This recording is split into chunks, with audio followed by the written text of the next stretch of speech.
Olá, espero que você tenha ficado minimamente satisfeito com esta lição sobre os evangelhos sinóticos, que ela tenha ajudado você a uma compreensão maior quando estuda os evangelhos de Mateus, Marcos e Lucas. Resumindo agora e fechando esta aula, gostaria que você caminhasse comigo, relembrando alguns dos tópicos que nós estudamos.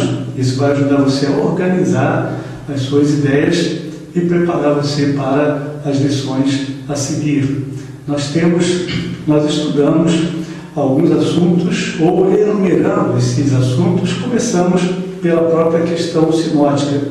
Essa base narrativa comum nos evangelhos de Mateus, Marcos e Lucas, também essa base discursiva comum, e que muitos entendem que é um problema, e transformar isso em problema ou objeto de estudo.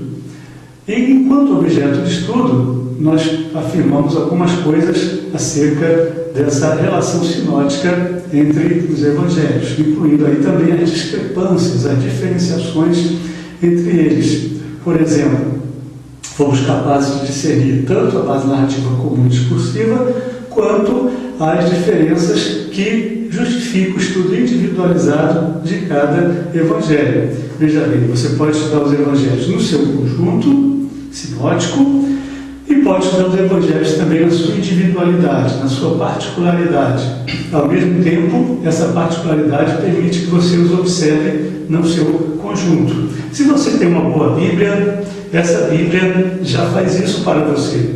Por exemplo, você tem uma história no Evangelho de Mateus e lá no tópico, abaixo do tópico, você tem as referências dessa história no Evangelho de Marcos e Lucas, e assim no que diz respeito a Marcos e a Lucas também. De modo que você pode estudar aquela história individualmente, como pode estudá-la também no conjunto das três obras.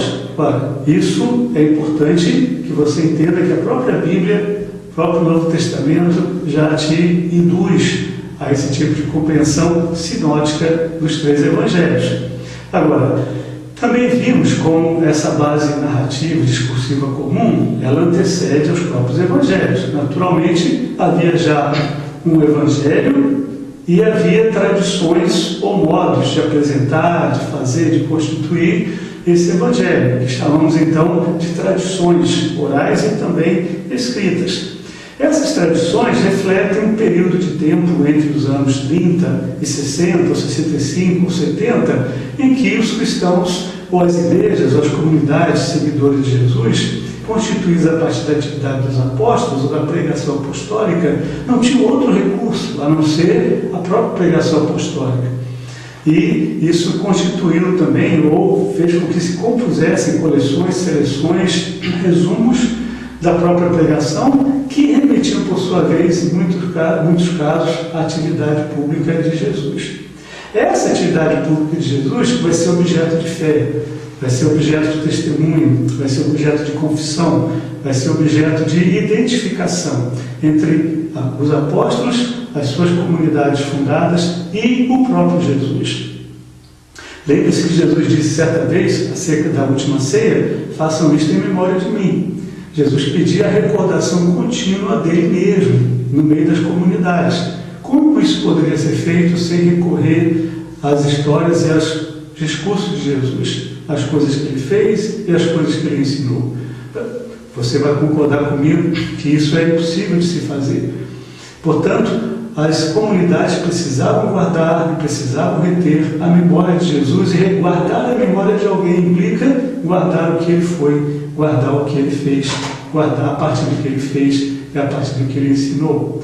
É nesses termos que a gente então falou da memória narrativa acerca de Jesus Cristo, ou da qualidade narrativa da experiência de fé e de confissão que eles tinham. Eles precisavam de fato fazer isso e o fizeram narrando, o fizeram contando, o fizeram relatando, de uns para os outros e de outros para outros.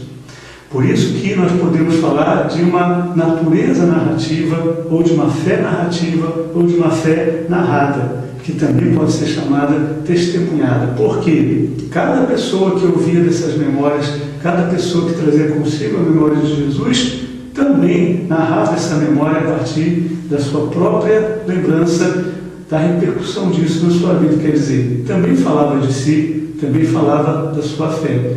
Portanto, uma identidade de fé é uma identidade que une a memória de Jesus e também une as nossas memórias a partir dessa memória de Jesus. Assim se constrói a fé e assim eu peço que você considere a sua própria fé. Até a próxima aula e não se esqueça de postar suas dúvidas, dificuldades ou mal entendidos no nosso fórum para que a gente possa estar também atendendo a você em alguma particularidade. Mas não, antes de fazer isso, leia o texto explicativo e leia o texto complementar e faça a avaliação. Então até a semana que vem, na nossa terceira aula.